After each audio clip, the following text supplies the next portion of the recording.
Hasohotse amakuru mashya ndetse akomeye cyane, amakuru mabi kandi ku rundi ruhande aturutse i Bujumbura mu gihugu cy'u Burundi nyuma y'ibyabaye ku mugoroba ku munsi w'ejo byakomeje kugenda bigarukwaho kugeza na magingaya muri uyu murwa mukuru wa Bujumbura. Perezida Evariste Ndayishimiye igihugu cy'u Burundi nawe agize icyo abitangazaho ndetse anavuga inkuru mu by'ukuri igaragaza abagize ibyago ni nyuma y'inkongi y'umuriro yarayibasiye ahabikwaga intwaro mu kigo cya gisirikare giherereye mu mujyi wa Bujumbura. Twakomeje kubyatangajwe n'umuvugizi mu bya gisirikare n'umuvugizi w'ingabo murambabarira z'igihugu cy'u Burundi ari we Gaspard Baratuza wakomoje kuri inkongi y'umuriro ndetse n'iturika ry'ibisasu byumvikanye hariya mu murwa mukuru wa Bujumbura. Reka kuri iyi nshuro turebera hamwe ibitangajwe na Perezida Ndayishimiye na bamwe mu bari aho ibi byabereye, turebera hamwe ibyo batangaza nk'ubuhamya bwabo birumvikana. Tubife muzi tunyarukire imasisi haramukiye imirwano ikomeye hagati ya M23 ndetse na FARDC. Biravugwa neza ko aka kanya rwabuze gica. Hanyuma ndababwira ibyatangajwe na Minisitiri Nduhungirehe, ni Minisitiri w'Ububanyi n'Amahanga w'u Rwanda n'Ubutwererane, akomeza kuri FDLR agaragaza ko ibyavuzwe na FARDC ku gusenya FDLR ari amagambo gusa, ati igihe kirageze mu by'ukuri ngo ibyo Kongo ivuga ikwiye kuba yabishyira mu bikorwa. Reka tuze rero tubigarukeho. Duhere i Bujumbura mu Burundi, amakuru aturuka yarakomeye cyane. Hari n'abari kuvuga ko rwose hamaze gupfa abarenga 72, ubwo ni abasoda barenga 72 ndetse na depo y'ibirwanisho biherutse kugurwa mu gihugu cy'Ububiligi ngo niyo yangiritse. Ni biri gutangazwa rero n'abariyo na uzamara biravugwa cyane mu groupe y'abarundi ngiye ndimo. Hanyuma aka kanya rero bikavugwa neza ko hari na drone bagerageje ngo impamvu y'inkongi y'umuriro yagaragaye muri iki kigo cya gisirikare cya Bujumbura. Hari n'abari kuvuga ko ngo hari drone barimo bagerageza kuyihagurutsa ngo itware bombe, birumvikana ijye kubombariza muri Burasirazuba bwa Kongo, ariko icire kuri gisasi kiri muri camp militaire. Ibi nabyo ngo nibyateye iyi nkongi y'umuriro. Reka tubanze twumva aya majwi. Magaze militaire muri batayo para niyo yoba igize pane niri kiraturagurika. Habaye sirikwi, habaye pane, nta uzukuntu ico byavuye ko ni magaze militaire, si umwansi ari karatera. Bite mwiriwe bavandimwe. Kirindi Bujumbura shaka nabamenyeshe yuko Bujumbura yatse umuriro. Amabombe arakora ko bita Bujumbura tuziye yavanika, abantu bose bariko barasekana amamodoka ibarajyaguye kandi bitanguye heze iminota 20. Ni ngomorane zikomeye cyane. Biko birakubita ni vyinshi cyane. Bujumbura yose abantu bariko basizi ko bazagahisha bugitone by'abana bashabahunga. Nituzi ivyo ari byo, nituramenya ivyo ari byo, nitwamenya ko bateye, nitwamenya ko ari biki mugabo mabombe. Ni grave, biragoye. Yes, ubwo rero ibyatangajwe na Perezida Ndayishimiye nabyo reka tubirebere hamwe. Biravugwa neza ko hari n'amakuru yari yavuze ko Ndayishimiye yaba yanahunze igihugu. Perezida Evariste Ndayishimiye rero yakoresheje urubuga rwa X yahoze ari Twitter, hanyuma agaragaza ko hari n'abagize ibyago nyuma y'iyi nkongi y'umuriro yarayibasiye ahabikwaga intwaro mu kigo cya gisirikare giherereye mu mujyi wa Bujumbura. Kuri X Ndayishimiye ati nihanganishije abagize ibyago biturutse ku muriro wadutse mu bubiko bumwe bw'ikigo cya gisirikare kiri muri zone Musaga, duhumurije abarundi bose. Ndayishimiye muri ubu butumwa yanditse yabwanditse mu masaha ya 7:11 z'ijoro ryo kuri wa gatatu tariki ya 2 Mata, yavuze ko inzego z'igihugu cye zari mu kazi ko kureba ngo ziri mu kazi ko kureba uko ibintu byasubira mu buryo. Ahagana saa moya z'umugoroba ku wa 2 tariki 31 Werurwe nibwo mu kigo cya gisirikare cya Musaga giherereye mu majyepfo y'umujyi wa Bujumbura hagaragaye haka umuriro mwinshi wakurikiwe no guturika gukomeye kw'ibisasu byinshi. Iturika ryamaze byibura amasaha hafi 3 ryumvikana mu mujyi wa Bujumbura, ibyaciye igikuba mu baturage batuye mu murwa mukuru w'ubucuruzi w'u Burundi. umuvugizi w'ingabo z'iki gihugu General de Brigade Baratuza Gaspard abinyujije ku rubuga ku mbuga nkoranyambaga yatangaje ko ngo inkongi y'umuriro watwitse ikigo cya gisirikare cya Musaga yatewe n'umuriro w'amashanyarazi. Bihabanye rero n'ibyatangajwe na Perezida Evariste Ndayishimiye w'igihugu cy'u Burundi birakomeje gutera urujijo abatari bake hirya no hino mu karere k'ibyaga bigari. Saa 4 z'ijoro nibwo Baratuza yatangaje ko umuriro wari wadutse mu bubiko bw'ibikoresho bya gisirikare mu kigo cya gisirikare kiri hano ku Musaga, ngo watumye humvikana ibisasu bituragurika mu mujyi wa Bujumbura, ubu usa n'uwamaze kuzima mbere yo gusaba abantu gutaha mu ngo zabo nk'uko bisanzwe. Yunzemo ati gusa abegereye aho byabereye aho abegereye aho byabereye bahunga gato. Ku rundi ruhande amakuru atandukanye anemezwa na bamwe mu bagize inzego z'umutekano z'u Burundi avuga ko kiriya kigo cyahiye nyuma yo kugabwaho igitero cyakozwe hifashishijwe drone. Ni igitero ngo cyasize hahiye imbunda nyinshi ndetse n'amasasu, ndetse hari n'amakuru rwose avuga ko mu byahiye haba harimo na za drone zari zibitswe muri kiriya kigo. Amakuru akavuga ko ibyabaye Bujumbura byasize hari n'abantu bapfuye, abandi barakomereka, gusa umubare nyawo wabagizweho ingaruka nturamenyekana cyangwa se n'atangazwa. Bivugwa ko nko muri gereza ya Bujumbura izwi nka Mpimba hari abagororwa babarirwa muri 6 baba bapfuye nyuma y'ibisasu byaturutse muri uriya mujyi wa Bujumbura.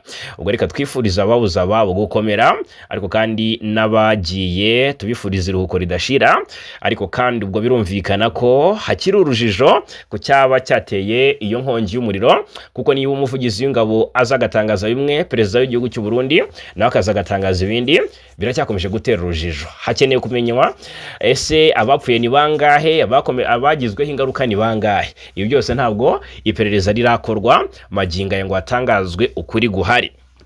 Muri teritwari ya Masisi imirwano ikaze yongeye kubura mu rukera rwo kuri wa gatatu tariki ya 2 Mata ni mujyi wa Showa uherereye muri Osoba Nyungu muri teritwari ya Masisi ni muri Nord Kivu.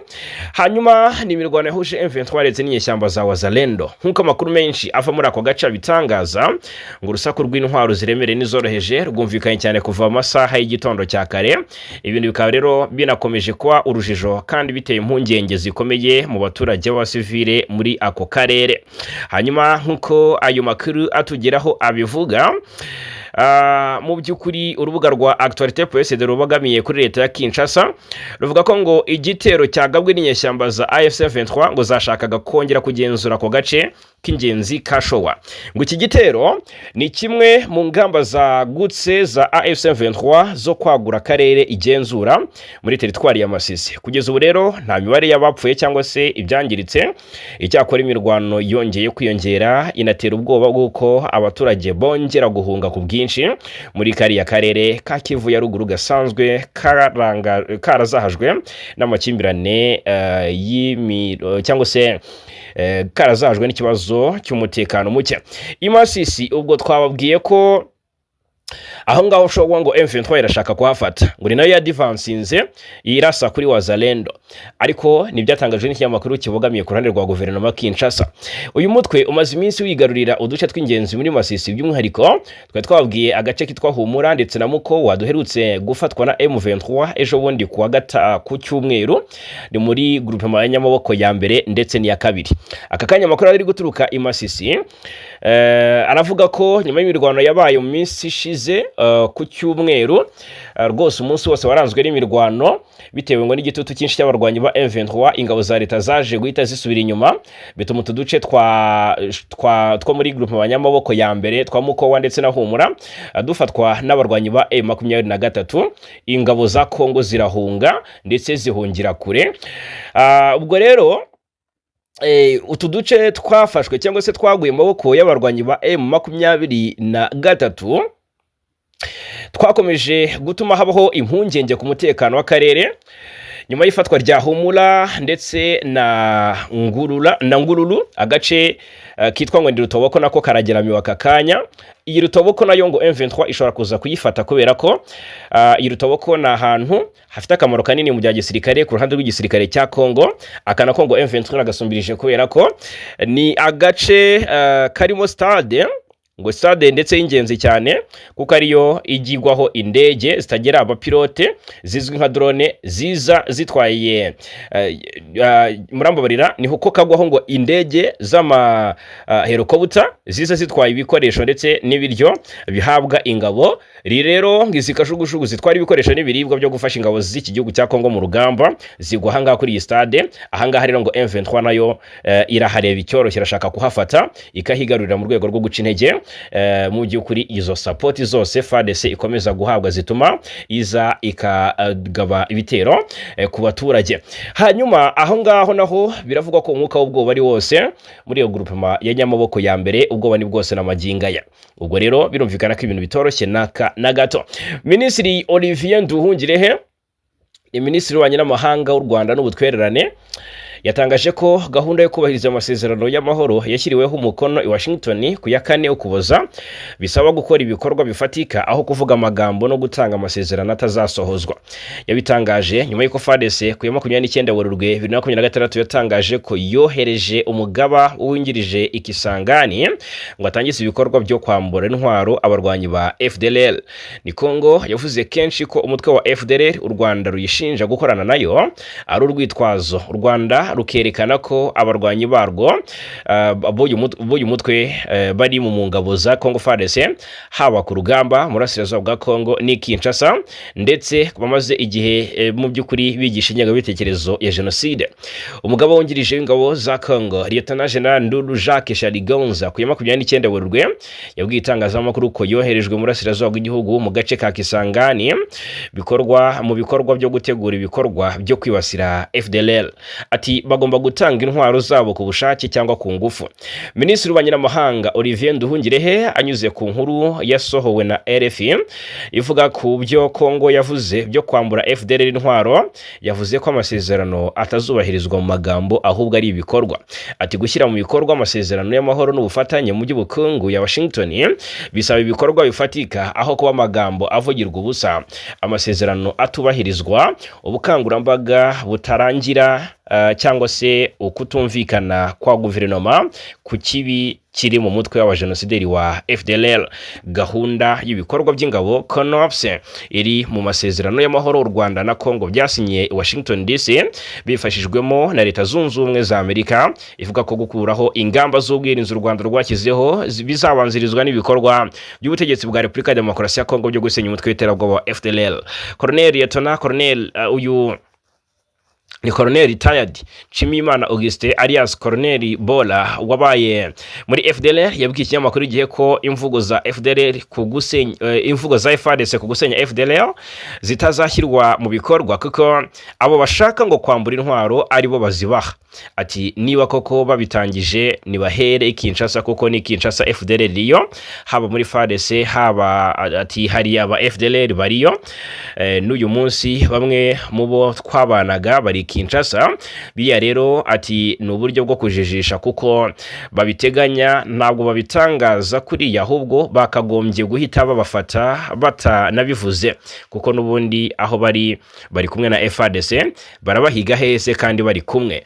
Hanyuma umuvugizi w'ingabo z'u Rwanda Brigadier General Ronald Rwivanga yigeze kuvuga ko FDLR igizwe n'abarwanyi bari hagati y'7,000 ndetse n'10,000. U Rwanda rushimangira ko rukomeye kukubahiriza amasezerano y'amahoro n'ubufatanye mu by'ubukungu yasinyiwe i Washington DC ku ya 4 Ukuboza umwaka ushize ndetse ko rushyigikira inzira y'ibiganiro ya Doha. Rwizera ko amasezerano yagezweho akwiye gutangira gushyirwa mu bikorwa ndetse ku rwego rwagenwe rugomba kugenzura iyubahirizwa ryayo masezerano ari ingenzi cyane mu guhamya ko buri wese akora ibyo yemeye kandi rugafasha mu kubishyira mu bikorwa. Banze babwire nyuma y'ibyatangajwe n'umutwe wa M23 ku munsi w'ejo ku bitero byagabwe na coalition ndetse na drone z'igisirikare cya Kongo muri Kivu y'Amajyepfo muri axe za Minembwe muri teritwari ya Fizi. Ku munsi w'ejo koalisiyo yagize itya igaba ibitero Dabani hasi ku butaka no hejuru mu kirere. Amasaha ya mbere ya saa sita mu masaha y'igitondo birumvikana ku munsi w'ejo kwa kabiri byari tariki 31 Werurwe, M23 yasohoye itangazo twarigarutseho rivuga ko FARDC, FDLR, imitwe y'abazarero n'abacancuro ndetse n'ingabo z'igihugu cy'u Burundi, ubwo birumvikana n'abanyangora ntibabura, ryatangije ibitero karahutaka kandi bihuriweho ku mirongo yose y'urugamba, rigamije nkana ahantu hatuwe cyane, rikoresheje imbunda ziremereye z'amariterari n'indege zitagira abapilote zizwi nka drone ku mirongo ya Minembwe. Iri huriro rero kandi ryibasiye bikomeye ahitwa mu midugudu ya Rugezi, ahitwa Kalingi, Gakenke ndetse na Bidego. Kugeza ubu rero bikavugwa neza ko abasivile bari mu bwoba budasanzwe, ntabwo hamenyekanye niba hari abishwe n'ibyo bitero, ariko byari byacitse.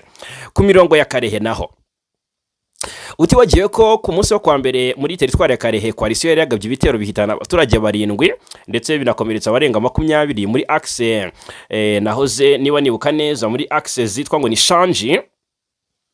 Ahantu ubwoba ni bwose mu baturage n'amagingaya nyuma y'ibyabaye bikozwe ku wa mbere na koalisiyo.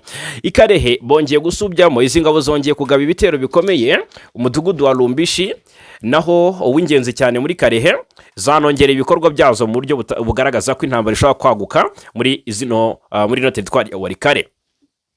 Ku murongo wa Lubero imidugudu ya Kabesebe ni Kabesebese ndetse na Mutondi. Iyi Mutondi nari mu duce M23 yarirutse kurekura, nayo yagabweho ibitero bikomeye cyane mu rwego rwo gusubiza cyangwa se guca intege koalisiyo M23, ariko ibitero bya koalisiyo M23 yabyamaganiye kure ndetse nemeza ko igomba guharanira ko abaturage babaho mu mutuzo, ibishobora kugaragaza gukurura intambara hagati y'impande zombi n'abakoalisiyo ikomeje guprovoka M23. Uyu mutwe nawe uravuga ko utazabyihanganira naka na gato. Ubwo rero ibyavugiwe cyangwa se ibyakorewe mu mihana yahariya mu Minembwe nyuma y'ibitero bya FARDC n'ingabo z'u Burundi, ndagira mubwire ko ibyo byavugutiwe umuti n'umutwe wa MRDP twirwaneho. Bikavugwa neza ko ibyo bitero rwose byagabwe ku munsi w'ejo twirwaneho yabisubije inyuma ahitwa Kalingi, Bidego, Gakenke na Rugezi. Aka kanya biravugwa ko hari ituze rito, ariko kandi bikavugwa neza ko twirwaneho yafashe n'izindi ngamba zikomeye zo kurinda ibitero aho bitera biturutse hose. Ubwo rero imirwano bikavugwa neza ko ishobora kuza gukomeza mu rwego rwo kwirukana bikomeye koalisiyo, kuko twirwaneho yamaze kurambirwa ibi bitero uburyo bigabwa kenshi gashoboka muri izi axe. Murabizi ko budacya cyangwa ngo bwire batagabweho ibitero karahutaka byagiye bitana abaturage ndetse bigasenya ibikorwa remezo bikesha n'amatungo yabo. Aka kanya rero biravugwa neza ko twirwaneho yabashije kubisubiza inyuma ndetse mu buryo budasanzwe inahitanye abagera kuri 66 bo ku ruhande rwa guverinoma Kinshasa, cyane cyane muri teritwari ya Fizi mu misozi ya Minembwe. Na hanu hamaze iminsi hagabwa ibitero haranzwe n'intambara zikomeye zishingiye ku nyungu za politiki, amoko ndetse n'umutekano w'abaturage. Aha ngaha ndagira amabwiza ukuri ko ibyaho bihora bikomeye cyane. Aha ni muri Kivu y'Amajyepfo. Reka tugaruke gato mu gihugu cy'u Burundi i Bujumbura, havuzwe urusaku rw'intwaro ziremere n'izoroheje. Na naka kanya abaturage ntibarya ntibamira, abandi badashoboye kwihangana bazinzu twangushye bahungira mu bindi bice bitandukanye kure y'aho inkongi y'umuriro ndetse n'iturika rikomeye ry'ibitwaro biremere n'ibyoroheje byumvikaniye. Ubwo birumvikana ko abenshi bavuze ko ubwo nabo ku ruhande rwa guverinoma Kinshasa ndetse no Burundi birumvikana bafite impungenge ku mutekano, baravuga bati wasanga M23 yadivansinze kuri uyu mujyi. Murabizi ko nyuma y'uko intambara yakomeje guca ibintu muri Kivu y'Amajyepfo by'umwihariko muri Predo Rusizi, ingabo z'u Burundi zikagira uruhare mu izamba ry'umutekano muri biriya bice. Byavuzwe ko M23 nifata Uvira izadivansinga kuri Bujumbura. Ntibyabaye byarinze birangira M23 ire ku uyu mujyi, ariko ikikomye cyose kuri Bujumbura bivuga ko ari M23, dore ko yidekare kavuga ko rwose uko byagenda kose uzakomeza kugaba bitero by'indege zitagira abapilote zizwi nka drone bituruka cyane cyane hariya Kisangani mu ntara ya Copo ndetse ni Bujumbura mu gihugu cy'u Burundi. M23 yemeye ko izagira gutya igasanga ibyo bitera aho bitera biturutse, ikagaba nayo ibitero kuri ibyo bibuga by'indege bituruka hizo ndege.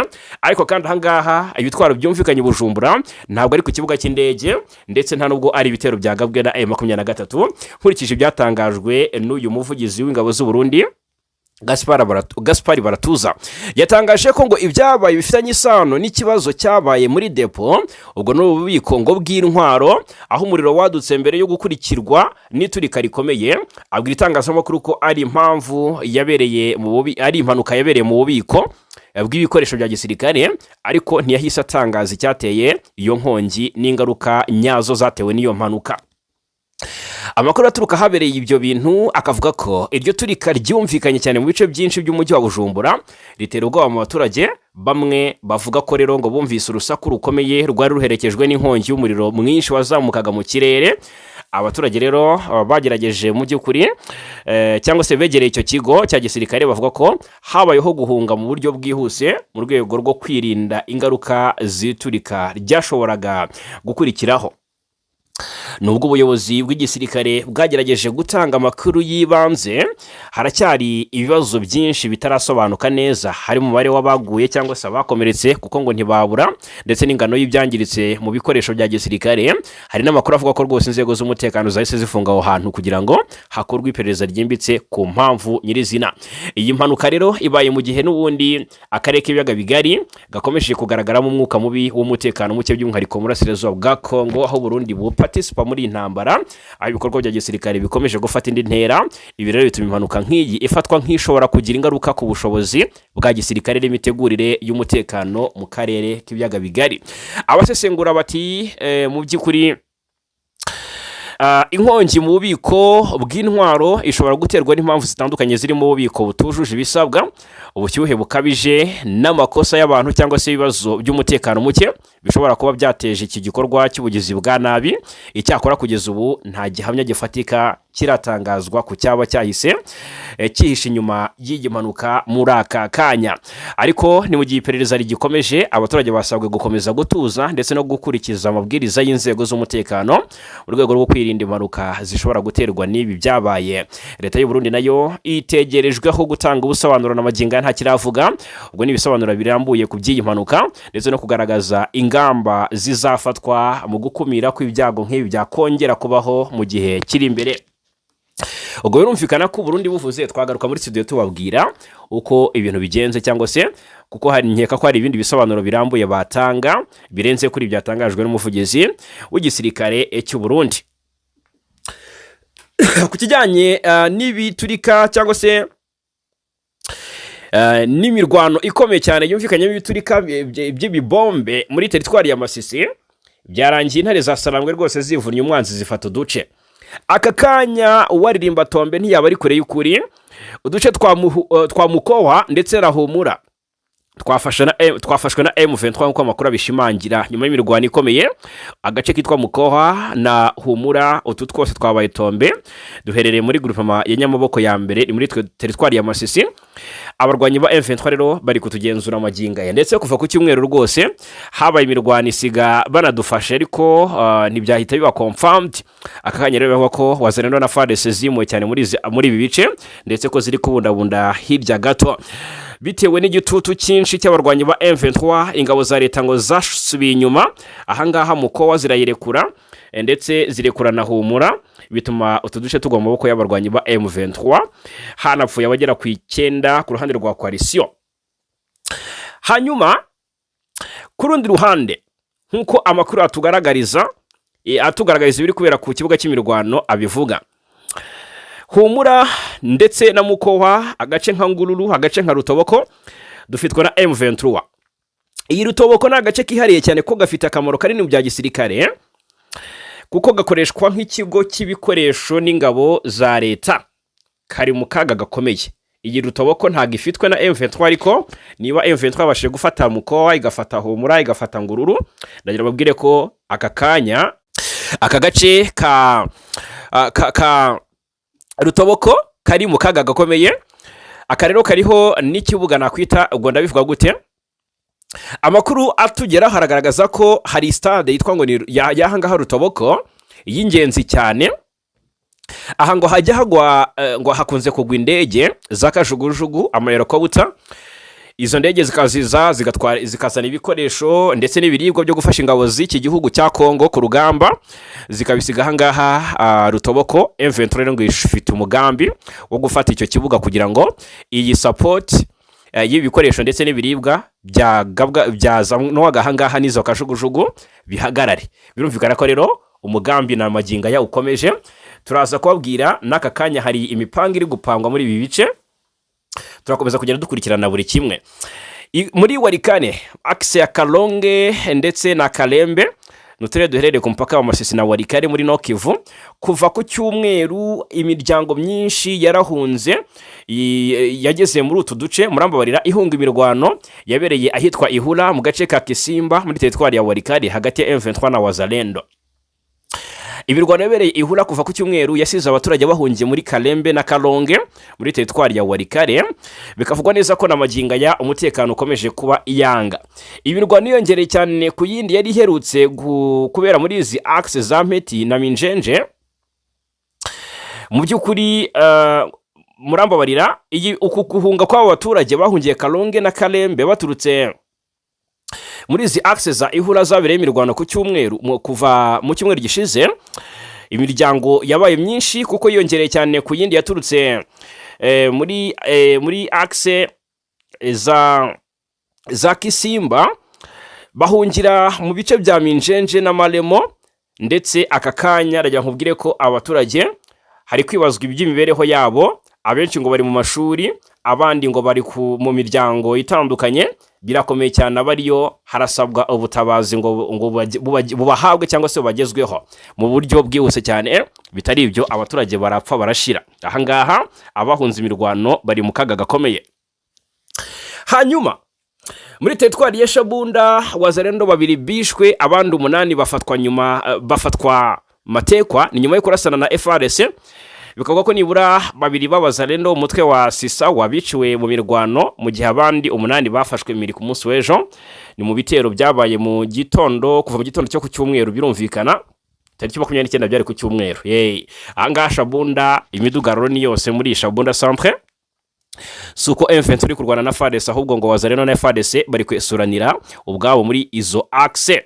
Bikavugwa neza ko rero iyo mirwano hagati ya FARDC na Wazalendo yadutse, nkuko amakuru abigaragaza neza, ngo iyi mirwano yadutse ubwo ingabo za Congo FARDC zageragezaga kwambura intwaro umwe mu bayobozi ba Wazalendo witwa ngo ni Muswahili, wari kumwe n'abayoboye bashinjwaga guhohotera abaturage bo muri izo axe. Uwitwa Isaac Kalunga ni perezida wa societe civile muri Shabunda, avuga ko FARDC ifatanyije nabo bamwe mu Bazalendo bindahemuka bagiye kwambura intwaro uwo wiyita Generali Muswahili ugira ni autoproclamé. Mu kurasana kwabaye, abarwanyi be 2 bahise bapfa, naho we hamwe n'abandi 8 barafatwa. Ku ruhande rw'ingabo za Congo FARDC, umuvugizi w'ibikorwa bya Sokora 2 muri Kivu ya ruguru n'iy'amajyepfo yitwa Jeremy Meya Gibien, avuga ko igikorwa cyakozwe mu buryo bw'umwuga kigamije gufata umwe mu bagizi ba nabi biyita Wazalendo mu buryo butari bwo. Avuga ko uyu mutwe wa Amisi Sisawa uzwi ku izina rya Muswahili wakoreraga ibikorwa by'urugomo mu gace ka Kitete, harimo gusahura abaturage, kubambura ibyabo, kubakubita, kubategeka gukora imirimo y'agahato cyane cyane mu birombe n'ibindi bitandukanye. Yongeraho ko kandi ku itariki 26 Werurwe uwo mutwe wagabye igitero ku itsinda ry'abayobozi b'intara bari bayobowe na Minisitiri w'Ubutabera wa Kivu y'Epfo Ishabunda, bashaka kuburizamo iperereza ryari rigiye gukorwa. Ubwo rero amakuru ava aho byabereye akavuga ko abo bafashwe bagiye gushyikirizwa ubutabera kugira ngo baryozwe ibyo bakekwaho. Aha ni muri Shabunda, akaba ari muri Kivu y'Amajyepfo. Ubwo rero avuga ko habaye imirwano hagati ya M23 na FARDC, bari kuri ibyabaye ni ukwesurana hagati ya FARDC ndetse na Wazalendo, byasize umwe mu bayobozi wa Wazalendo anafashwe mpiri n'igisirikare cya Repubulika ya Demokarasi ya Kongo.